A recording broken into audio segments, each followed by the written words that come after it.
Say hello, everybody. Welcome. Good morning, good evening, wherever you are calling in from. This is the Careers in Asia webinar panel. Thank you so much for taking a part of your day to spend with us.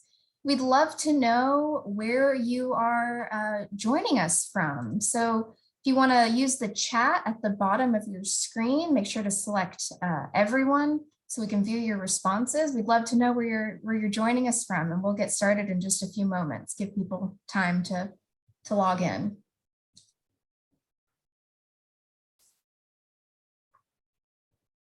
Awesome. Great, great, great. Wow, all over. This is an international crowd. So if you're just joining us, welcome. Welcome to Careers in Asia. We're going to get started in just a few moments. If you'd like to let us know where you are zooming in from, you can let us know via the chat. Just make sure to select everyone, and so we can all see where you're joining us from.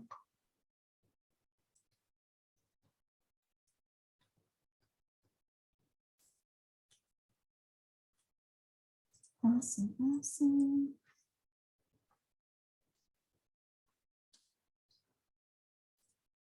Fantastic. Well, we have got a great program ahead, so I'm going to go ahead and get started. Hello, welcome. Thank you so much for joining us. My name is Alexa Schwartz. I work in the Office of Alumni Relations, where I oversee student alumni career development programming. Thank you so much for being here. The session is a partnership with the Center for Career Development, the Rice Center for Engineering Leadership, Rice Engineering Alumni, and the Engineering Advisory Board. So we've got a great group of panelists and sponsors. And so before we jump into our program, let me share a few housekeeping details. So first, this is a Zoom webinar, so the panelists won't be able to see your video or hear you, unfortunately, but you are welcome to use the chat feature, as you all have been doing, located at the bottom of your screen to share your thoughts or say hello. Second, we have a few questions prepared, and we also welcome your questions. You can share your questions using the Q&A box at the bottom of your screen. We're going to hopefully get to as many as we can. And third, if you're wondering whether this session will be recorded, yes, a recorded version will be available, and we'll include that in a follow-up email once it's ready, and it'll be on the YouTube channel. And without further ado, I'm going to pass it over to our moderator, Jacob Lee. Good evening, everyone. And to those of us joining internationally, good morning. My name is Jacob Lee, and I am a sophomore mechanical engineering student at Rice University and an events team member for the Rice Center of Engineering Leadership, RCEL, which focuses on encouraging engineering students to explore their interpersonal and leadership skills both inside and outside the classroom. I'd like to quickly thank all of our Rice alumni panelists, parents, and friends for coming tonight. They've all been very hard at work holding pre-discussion panels since last December to ensure that they can answer any questions you have about international careers in Asia, be it in Singapore, China, or Hong Kong. All of them are more than willing to answer any questions you may have, as well as share their transformative experiences they've had in these countries. The panel will discuss opportunities for both undergraduate and graduate students, including professional master's students, and provide a thought-provoking discussion of careers in these countries. We welcome questions from the audience, and we will do our best to get to as many as possible. So with that being said, if you have any questions at all during this session, please feel free to drop them in the Q&A chat box below. And speaking of our wonderful panelists, going around the room, we have Bart Brodman, Shiri Chen, Shimi Lin, and Eden Lee.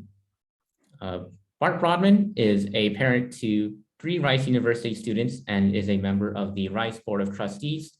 He was a senior executive for JP Morgan for 14 years in Asia and currently manages his financial services investment firm, Astignes Capital, based in Singapore.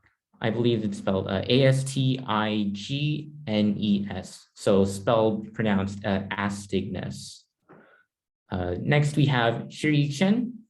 Shiri Chen was the second president of the Southern University of Science and Technology based in Shenzhen, China, which has a close relationship with Rice.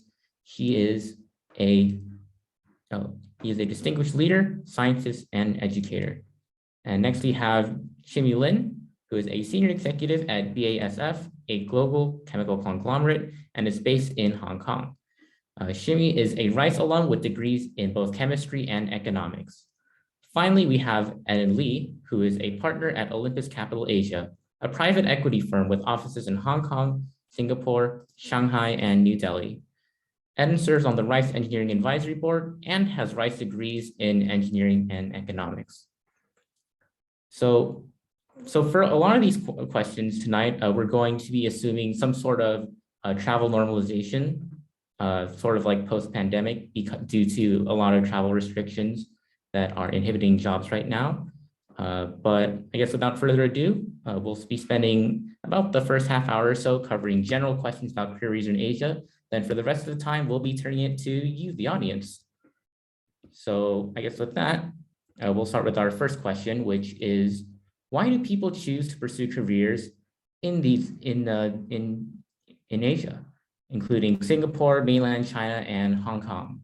And Bart, would you be able to start us off? Sure. Well, I'm delighted to be here tonight. The reason I moved to Asia 30 years ago and 18 years ago to Singapore is the reasons that I hear people talk about today, which is it's a fantastic growth opportunity in the region. It's a chance to work with really well-educated, hardworking people.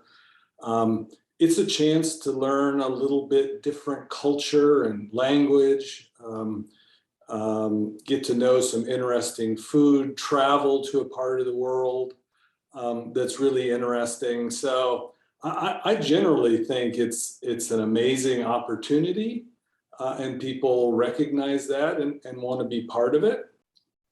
Of course, it's a long way away if your family's in the U.S. And I sort of note that could be a good thing for some families, but it's certainly something that you have to deal with.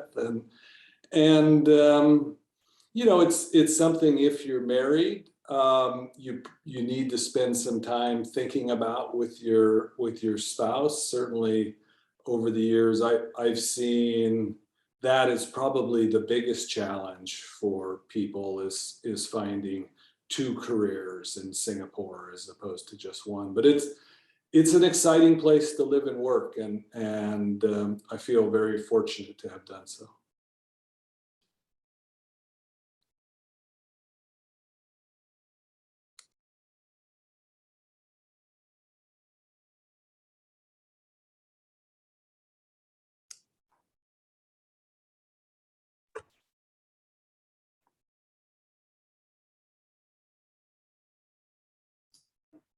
Awesome. And let's see. Shimi, would you be able, sorry. Shiri, would you be able to let us know? Okay. Yeah, I just turned off and let me turn on. Okay. I think it's a good idea to think about to find a job in China. I'm glad that we have me representing the mainland of China, and we have several people representing Hong Kong as well. And China is a big country, which has all different kinds of jobs you can imagine. So China is quite open, so China implemented this called open policy, open arms, welcome all different kind of people to join China's the job market. And so second, I think China has a long history, which has a very attractive culture. China, if you go to Beijing, you can see the Beijing Opera, and in fact, you go to all different kind of areas, you can see all different kind of culture. So I think that the culture is a very attractive kind of thing, Also, you can travel to many different kind of places because China is a huge country. So you can see different kind of like a culture and different kind of sightseeing. The third one, I think China is very, very safe, not like many other countries. You can also Chinese people are generally very friendly. And plus, China has very good food. Chinese food is very famous. So I think for the people graduate from United States and other countries, if you want to spend some time abroad, I think China is very good choices. One of the very best choices. My daughter, in fact, graduated from University of Delaware. After her graduation, she spent 3 years in Beijing working for Mercedes-Benz. Of course, later she decided to go back to the United States to marry with an American boy. So, but I think she really treasured the time she spent in China. So welcome to China. Great, then I will continue to share a bit more about Hong Kong. First of all, I'm also very happy to be here to be able to share my own, personal views, and I'm happy to answer any questions that may come up. Yeah. So for Hong Kong specifically, why would someone be interested to come to Hong Kong? I would first like to share lifestyle-wise, Hong Kong is really a melting pot in Asia as well. There's people from all walks of life. There's a lot of the traditional aspects, but also it's very modern at the same time. So, I mean, just looking around, you'll see super old buildings and temples next to high-rise office buildings and, huge estate complexes of flats and apartments. So it's very much like a blend of East and West here in Hong Kong. So that's kind of the backdrop. Lifestyle-wise in Hong Kong, things are super fast-paced. So people are super efficient. The line might be long, but you'll get through the line in 10 minutes flat. So that's the kind of things that happen in Hong Kong. People work fast, they're very direct, and they also work really hard. They also play hard, and there's lots of things you can do for a night out. I'm kind of past that at this point in my life, but it's still available out there if that's what you're seeking for your lifestyle in Hong Kong. And there's mountains, beaches, ocean, type of activities. So it's also very, very popular. In terms of travel as well, post-COVID, you could also travel to almost anywhere in Asia for a long weekend for vacation. Yeah. Why else would someone come to Hong Kong? There could be family or personal considerations. So you want to be closer to your family members, for example. Maybe you want to be with a significant other as well. So that was kind of my case. Also, you may want to develop an international career. And so this might be another reason why you want to come to Hong Kong. Maybe you also studied Cantonese or Mandarin and you want to develop those skills. I have colleagues that are in that position actually, yeah. So with this background, a career in Hong Kong is very rewarding. You have kind of this exposure, you have a regional exposure, and you can really build on your career to really augment your capabilities and your network. So I would have to say, Hong Kong specifically, it's gotten some bad press lately, but there's still a lot of value here to come to Hong Kong. There's a lot of opportunities, and you should, definitely check it out. Have a thought about whether this is a place that you'd be interested to be at least have a short-term or a long-term career in. So yeah, that's what I can share about Hong Kong. Eden, do you have anything to add? Sure, thank you, and pleasure to be here to wave the flag for Asia. All of you have walked through some very good reasons. The one I would add is really the level of innovation in Asia has exploded over the past few years. With innovation, of course, comes new industries and job opportunities. In Hong Kong, which is the area I'm most familiar with, key areas of innovation would include biotech, artificial intelligence, smart city, and fintech. One metric that I would like to use would be the number of unicorns, which are private companies that are valued with at least $1 billion of valuation. Hong Kong currently has at least 10. Singapore, which sits in the middle of Southeast Asia, has at least 15. China, with a population of 1.3 billion, has over 170. For those with a sense of adventure, a love for risk-taking, joining an early stage business and going along for the ride for its growth is one factor to consider. Thank you. Jacob, back to you. Yeah, thank you, Eden. So kind of going off of that, in order to pursue careers, there's a lot of different processes you have to undergo, one of which includes obtaining a work visa. So would you be able to explain sort of the process of what obtaining a work visa in like Singapore, China, and Hong Kong looks like?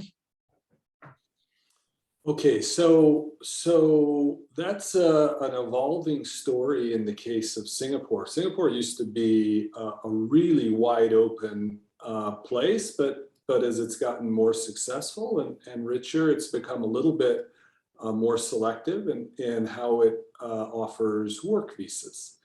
The essential framework now is that if there's a Singaporean available to do the job, an employer has to offer the job to a Singaporean.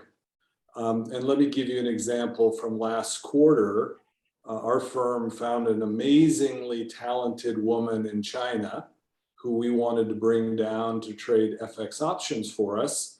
And she was declined.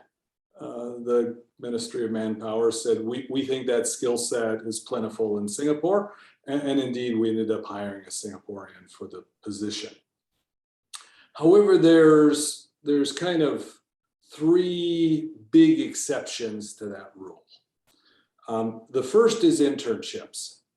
For internships, less than 6 months, very flexible to get a short-term work permit as a student or a recent graduate. And we've had a number of Rice students reach out and end up having internships with us in Singapore. And that's relatively straightforward. The second category, and this goes a little bit to Aiden's point around innovation, Singapore has essentially exempted the tech and fintech sector from the requirement that there has to be a qualified local offered the job first. They're trying to grow that sector so fast that it's very easy to bring in people with technology skills. So if you're an engineer, computer science type person wanting to work in the area of technology, it's relatively easy, as is specialized skill sets. So going back to our own firm last quarter, even as they were turning us down on a generalized FX option trader, we hired a young man from China who specialized in trading Chinese government bonds. That knowledge didn't really reside deeply in Singapore, so we were able to bring him down. So if you have a more specific skill set, it's likely that your employer would be able to get you a work permit. And then the third exception to the general rule is intra-company transfers. So if you're a civil engineer working in Katy on water resources, and your firm has an office in Singapore, and they want to transfer you out there, that should be a very easy transfer and visa process for you. So it takes some work, but it's definitely doable to end up living and working in Singapore. Okay, let me add something about the visa to the mainland China. Before the COVID-19, I don't think there's any problems for students or workers to get a visa to mainland China. At this moment, I think it's almost impossible. China implemented quite strict rules against COVID-19. So there's some kind of a 21 days, 14 days plus 7 days quarantine and so on and so forth. So that's a little bit kind of a tough time, even though you get a visa, if you want to get into the mainland China. I hope that kind of problem will go away in next 6 months or so. If I look at Western countries, it seems like that's the way to go. So I hope we go back to normal kind of life, especially also for visa applications.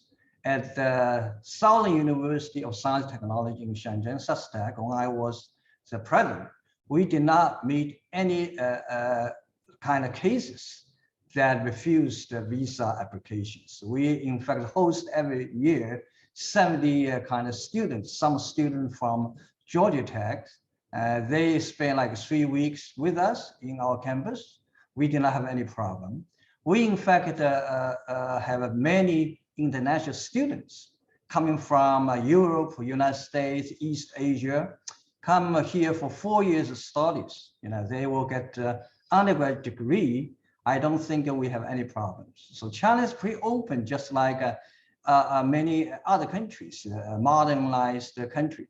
So I think to enter mainland China in the normal case, I think it's very easy. So I don't see any kind of visa problem. For the people, like multi-international companies, I think you can get into as well very easily. So I think to China, as long as you have kind of like organization who can represent you to apply for visa, you should go through the visa application easily.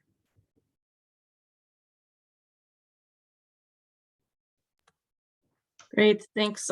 Maybe I can comment a bit about Hong Kong. From my observations and also discussing with my company's HR, I see we have plenty of international colleagues coming into our company. And it seems the visa process is actually pretty straightforward if you know how it works. And so in my organization, we have people coming and going constantly. So it's just a routine process for us. Yeah, and it's at all different levels of the career stages, all different career stages, from internships, apprenticeships, to new fresh graduates, and also for mid-level, senior level executives. It's possible, and I think not seen as a challenge at all. Eden, do you want to add anything? Sure. No, I have spoken to my HR department as well, and you're absolutely right. The work visa process in Hong Kong is actually fairly straightforward. The HR department for the employer should be experienced enough to make sure that the immigration office has all the paperwork that they need. Government officials usually just want to check the box. And as long as you've got everything to check the box, then they'll give you the approval. So it's very, very straightforward for Hong Kong.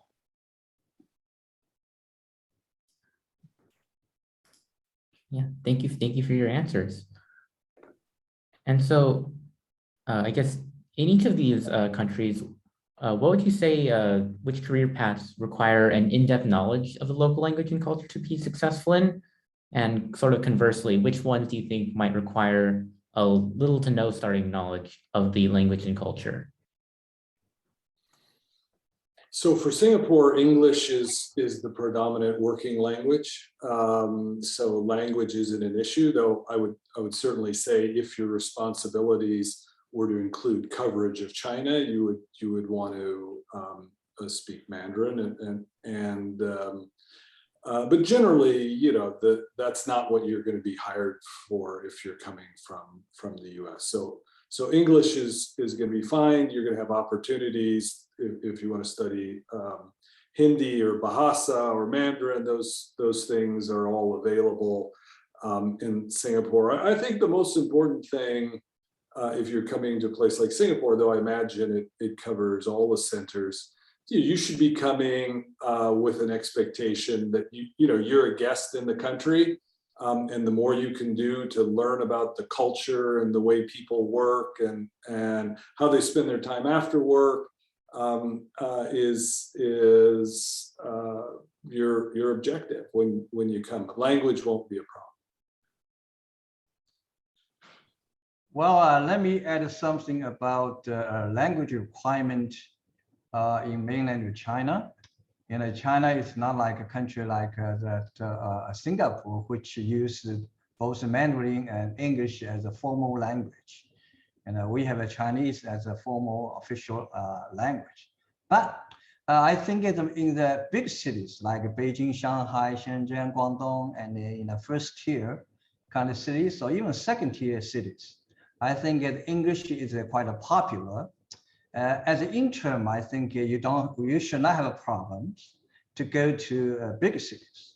If you go to remote, as a countryside, you may need to know a little bit Mandarin and maybe say hello and how are you, ni hao, and then so on and so forth, to be friendly to people around you. But I don't think it's really necessary. You don't need to be afraid of traveling and going to China because you don't know well enough the Chinese. Even my daughter, she studied a little bit Chinese in the United States. She can speak, she can listen to Chinese, but she cannot read and write the Chinese. I think she in fact worked well in Mercedes-Benz in China for 3 years.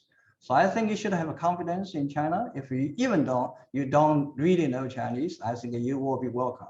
Also, most places you can see English you can communicate with people well in English because we have so many Chinese people, they speak in English. Let me then add on for Hong Kong.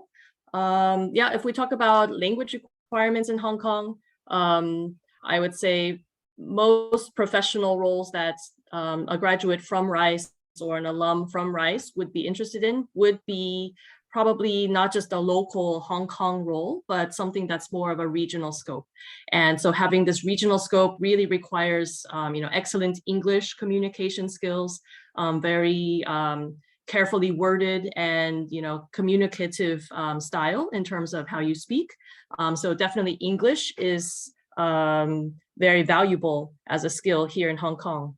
Of course, I would say almost all professionals here speak English. Maybe it's the Queen's English, maybe it's American English, Australian English, whatever it might be.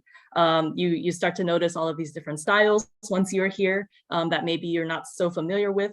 And then I think knowing English is definitely a strength and a skill and something you can take advantage of. When it comes to the local language here, Cantonese, for sure, Cantonese is very handy in terms of your everyday living because maybe on the markets, maybe in the street markets and things like that, the English level is not so great.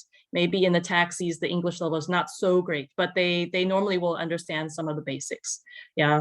And then in terms of professional life, I think it's similar to Singapore. If you're going to be doing a regional role or interacting a lot with, let's say, colleagues in China or elsewhere, having Mandarin capability is also very valuable. Maybe you're working more in a Japanese organization, then of course knowing Japanese would be helpful. So it really depends on the organization that you're in, what kind of language skills are the most valuable for you.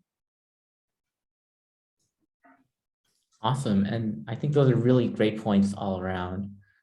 Now, there's several different ways to actually get a career in Asia. Not necessarily all of them would require you to maybe necessarily go in person or even maybe directly apply for a job. So then going off of that, what do you think about, would it be better for students to apply directly for a job in Asia or try to maybe get in through an international program or a multinational corporation? And Eden, would you be able to start us off with answering this question? Sure. Let me unmute myself first. Perhaps we could pull up some data slides, and I'll use that to make some very, very quick points.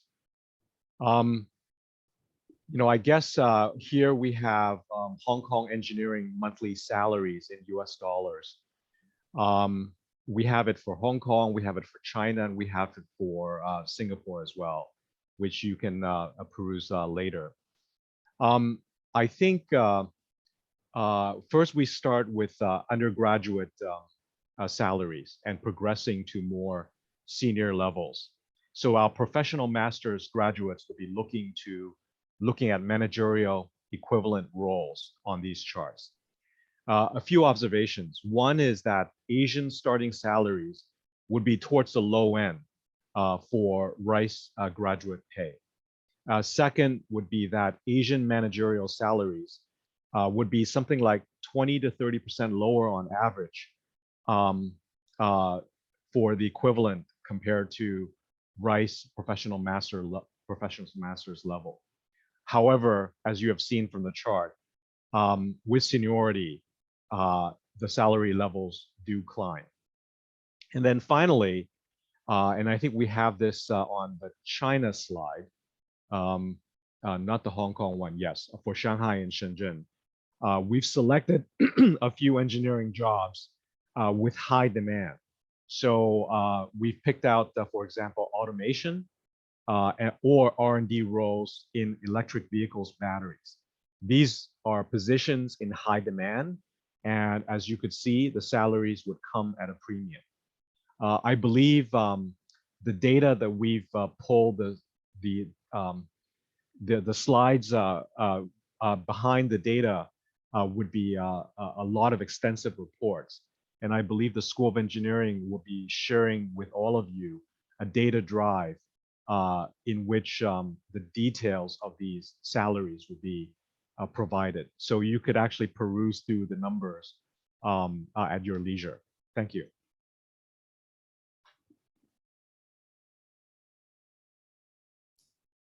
Yeah, thank you so much for the statistics as well.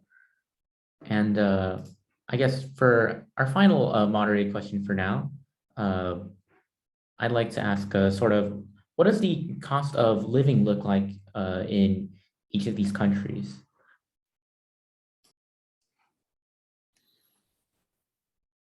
Well, I can tell you Singapore is high.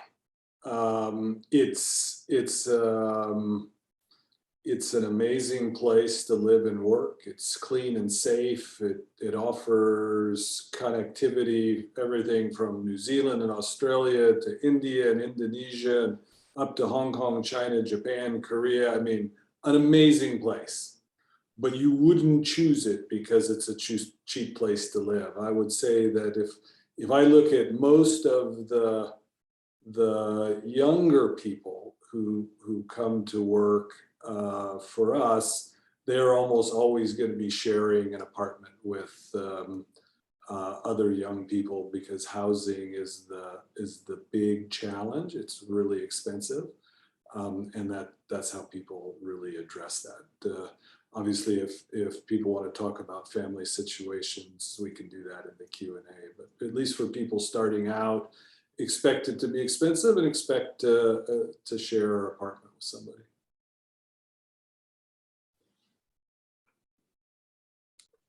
Well, and so China is a big country, and you can running from north to south, east to west. So it's really the lifestyle is quite different from place to place.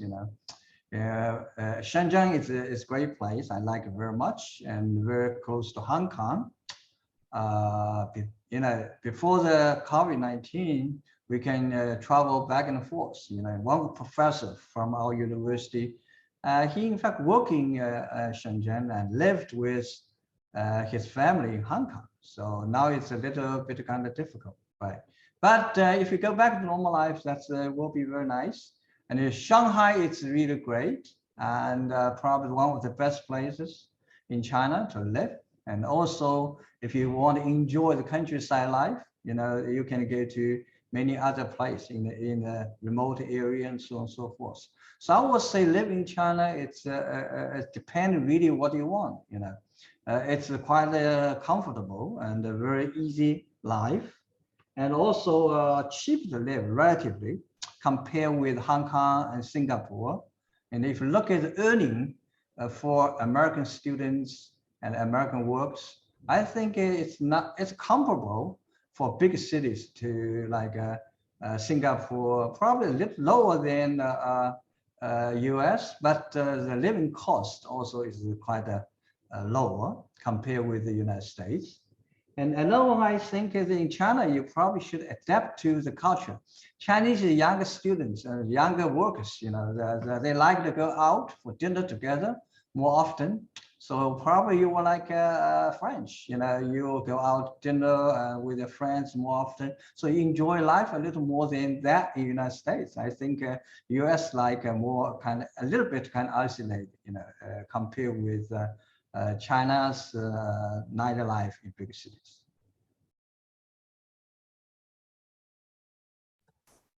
All right, let me talk a bit about Hong Kong as well. Hong Kong is also quite an expensive place to live, I have to say. So the cost of housing and the cost of living here is quite expensive. Maybe we can pull up a slide on just the cost of living. I know we had prepared that as well. Alexa, I don't know if you have that on hand. But roughly, I would say cost of housing, you know, it's a very small space that you'll be getting for quite a high price. Let's just talk about, let's say a studio apartment. It would probably be equivalent of 500 to 1,000 US dollars per month for the rental. And if you want a 3-bedroom on the, like, and it's still only 700, 800 square feet, that might be, you know, 3,000, 4,000 US dollars per month. So it's quite an expensive place to live. And, you know, prices only go up from there. You know, the highest price real estate transactions for residential, I think, have been happening here in Hong Kong.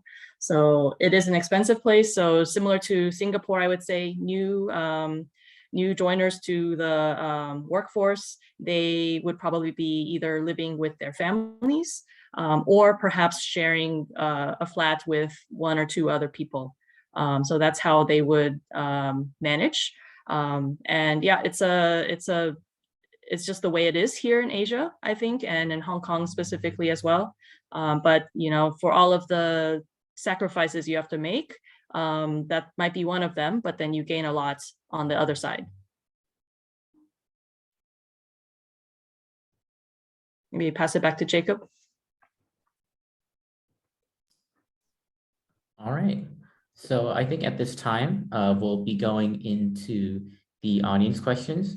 So starting with our first audience question, we have an anonymous attendee who's asking, networking is a really important part of recruiting in the States.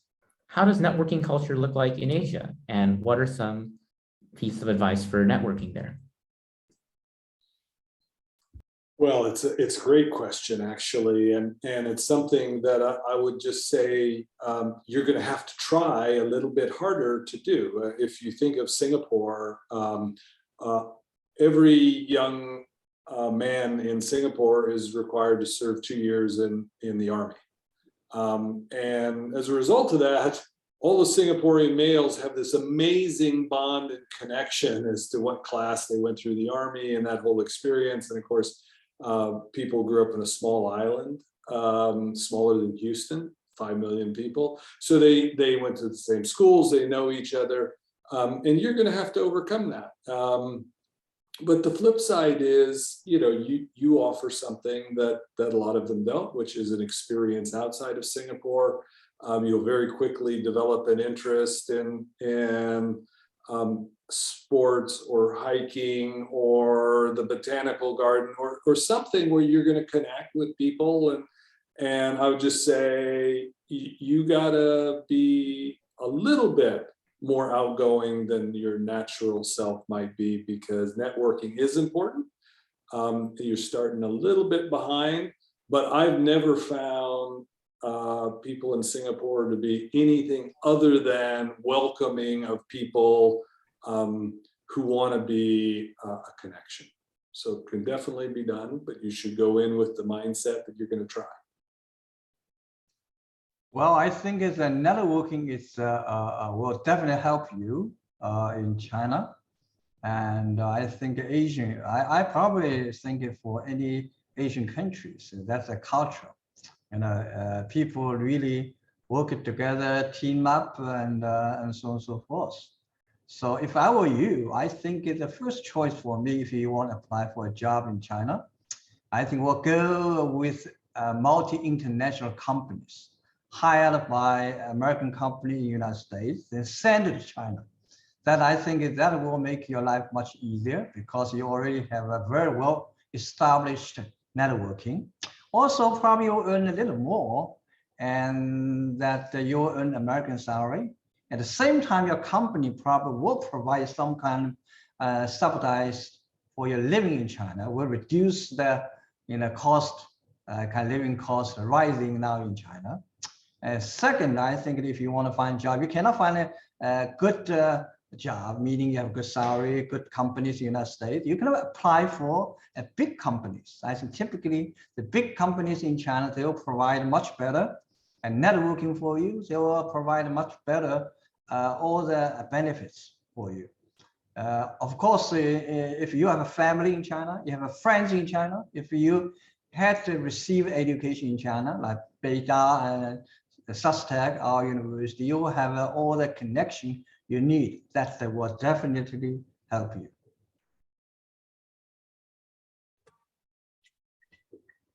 Let me share a bit about Hong Kong as well. Definitely networking is important. It's also a small community, I would say, especially when it comes to, more of the expatriates, multinational corporations, employees and workforce. So yeah, it takes a little bit more work, I think, to get into the market and get to know. However, yeah, I would also maybe err on what Dr. Chen has said. Yeah, if you come in with your company, then you automatically have a network already there set up. Yeah, so that's probably the easiest way. Or you can network within your company if you know of people here in Hong Kong. You can also just get to know more and more people that way. So definitely networking is important, and having the connection to the people here in Hong Kong, you have to show a genuine interest as well. Yeah, like you're not coming to Hong Kong to work just because you want to check some boxes off on your career, on your resume, and show some international experience, so and so and so. You really need to have kind of a genuine want for being here, not just kind of to fulfill some personal check boxes that you want to do. Yeah, so I think that's what I can say about networking and career search in Hong Kong.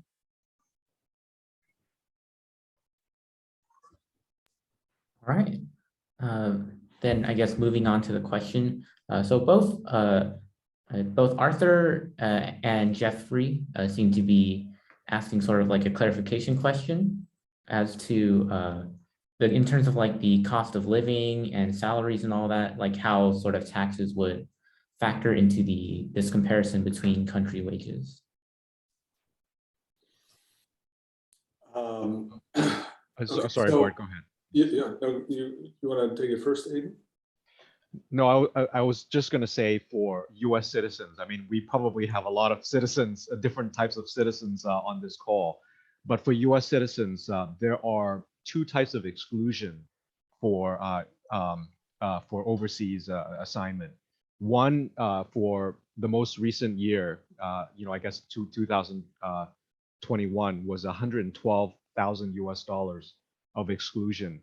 And then on top of that, the housing costs, which you mentioned and Shimi mentioned, are expensive in Asia.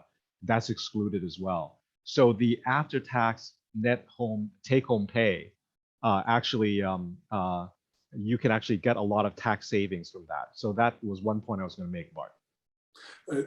Well, it's the same. I was going to take it from the other angle, which is Singapore is a very low tax environment. The highest income tax rate is about 20%. There's no tax on dividends or capital gains. So the odds are you'll be paying net US taxes, which with the exclusions Aiden mentioned are very reasonable. So net, look, it's a global economy. And Singapore is very successful in attracting talent. And so you can assume that if that's where you want to live and work, you'll be fine if you decide to be there.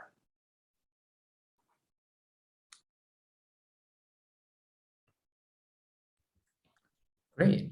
And I guess moving on to our next question, Yi is asking, how different is the working culture in Asia compared to the US, specifically in terms of aspects like the stress level, socializing at the workplace, as well as work-life balance. And I'd also like to throw in, if any of you would like to talk about it, these sort of cultural differences that might make it, I guess, maybe easier or more difficult to sort of like get into the work culture.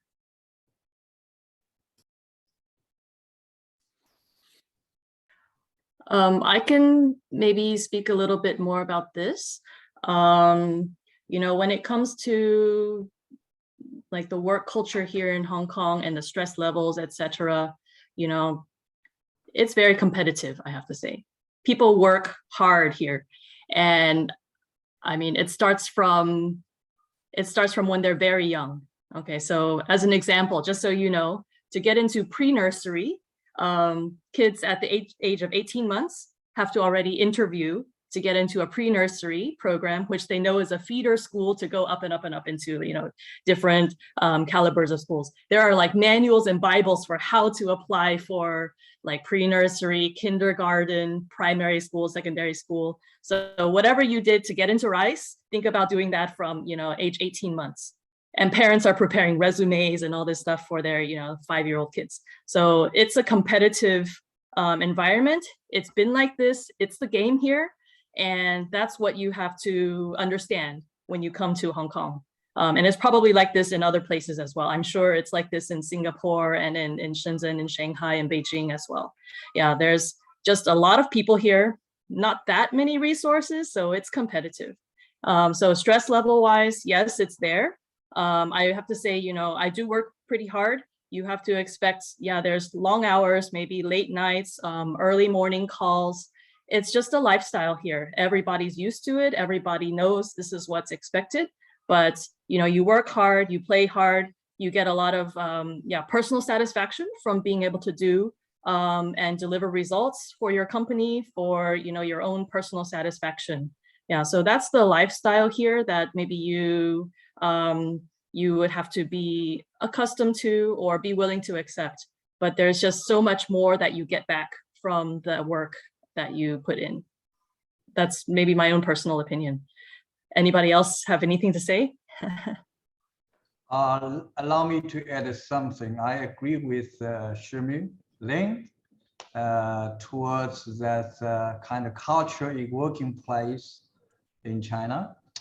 Of course, in China, you have to a little bit sacrifice your spare time, and people work very long hours, and they work harder, typically compared with that I know of in the United States. And even though we have a lot of like a vacation, holiday, and if you count the days, probably comparable even more than that in the United States. But people in the working days, extreme hard, you know. I don't know, you know, if you go back to office in the late night, a lot of people are still working. So I don't want to scare you, but that's the culture here. People are very friendly. If after work, they will say, hey, pat on you, say, can we go dinner or the, you know, later kind of tea or coffee? So I think the working environment is very, very friendly. That's, I think I like it very much. Also, today's China has emphasized two things: professionalism and globalization. So they learn this from that, you know, in Western society. So once they recruit people, they want to see if you are really professional on your work. Also, if you are really, you know, can even work for international companies. So I think these are kind of things will add advantages when you apply for a job. Thank you.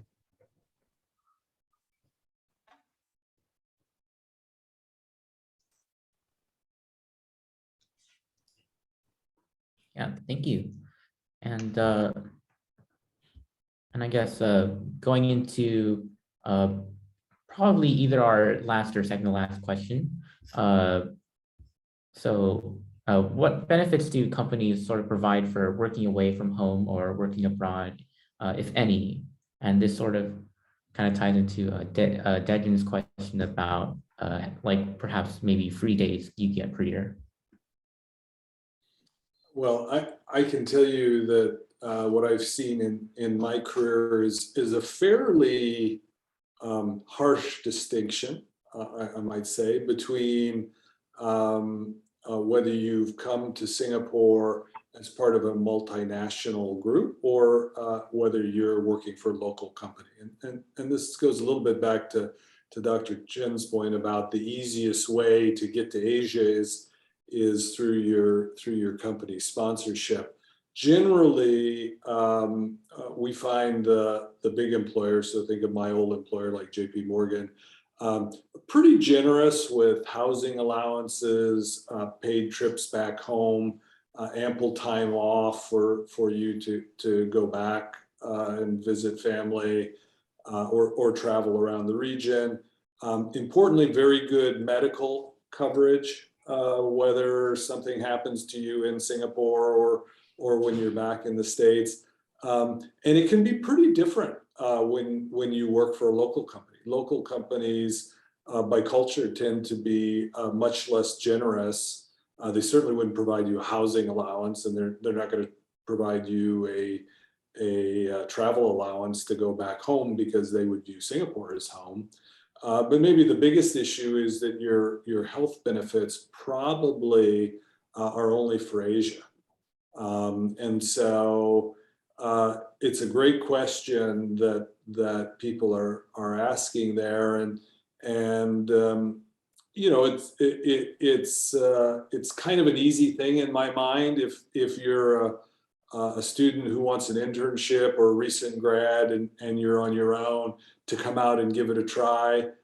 If you have a trailing spouse who might also want to work and you have a family, you're going to want to think through a lot of issues. And if your company is sending you out, I think it'll be easier. And the last thing I'd say, which I probably should have said well before this question, is if you want to come to Asia, you'd be well advised to say to your employer, hey, I want to go.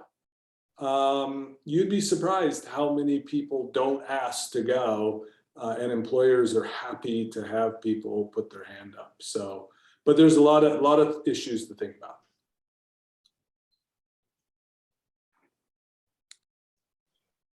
Yeah, perhaps one point that I'll add is on internal transfers, which Bart had talked about and some other panelists had touched on as well. There are actually programs. One that comes to mind would be BP, formerly known as British Petroleum. They have a program called Challenger, which is a 3-year program where they rotate the employee 1 year each starting maybe in the home country and then going to foreign locations. And they do have, for example, an office in Singapore and offices in the UK. That's potentially one type of program where you do get the benefits, the salaries, that a US employee would get, and you would actually enjoy that overseas. And then after the 3-year program, you can then seek overseas posting as openings come up. So that would be one point that I would add. Yeah, I can add quickly just to elaborate on Eden's point. Yeah, my company also, granted it's not an American company, but there's plenty of these kind of internal transfers that are happening. It's valued, is what I see, that you have this experience and they want to have this global sharing of information. So the mobility is something you can raise your hand for and really try to find an opportunity. If you're specifically looking for, let's say, Shenzhen or Hong Kong or Singapore, then maybe that's a little bit more restrictive. But in general, yeah, an internal transfer is a great way and a more, more organized way, I would say, because the company already has processes and they can set up everything, the housing, the medical, the tax equalization, whatever else, like they will take care of that. So you know the full package that you're getting. Yeah.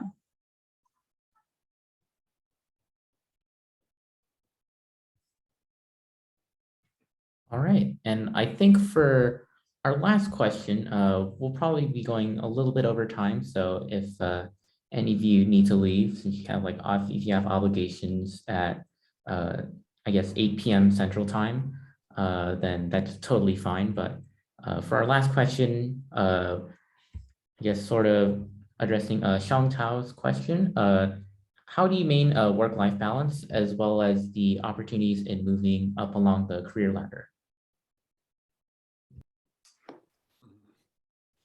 Well, that's a great question. And I think it's probably the same whether you're working in the Silicon Valley or the energy sector in Houston or living and working in Asia, which is that you have to make a conscious effort to balance those things that are really important to you. If you want to live in Singapore and work 14 hours a day and go into the office on Saturday and Sunday, nobody's going to tell you you can't do that. But I think you need to figure out, what's important, get those important things done, make time for your family, make time for your health, make time to explore the languages, the cultures, the food, get to know the people, go to church if that's important to you. And I will tell you that I can't think of a time in my career at JP Morgan or running my own business the last 20 years or so where we've penalize people for making good lifestyle choices. And if you have a good employer and you're working hard and prioritizing, including your health and your family and other interests, I think you'll be fine.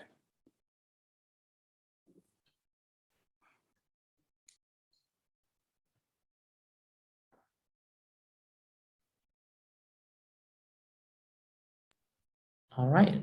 And I think that's all the time we have for the panel today, unfortunately. Let's have, once again, I'd like to thank all our panelists for joining us today. If any of you still have questions that you would like answered, our panelists would be more than willing to share them with you. We'll be sending everyone's email in a follow-up email, and as well, if the panelists are comfortable with sharing them in the chat right now, like sort of to everyone. But yeah, thank you everyone for coming out to spend an hour listening to these wonderful panelists talk about careers in Asia. And yeah, we will hope everyone has a good evening, morning, or possibly even afternoon. Jacob, on behalf of the Center for Career Development and Alumni Affairs, I want to thank you for doing such a wonderful job moderating our panel tonight.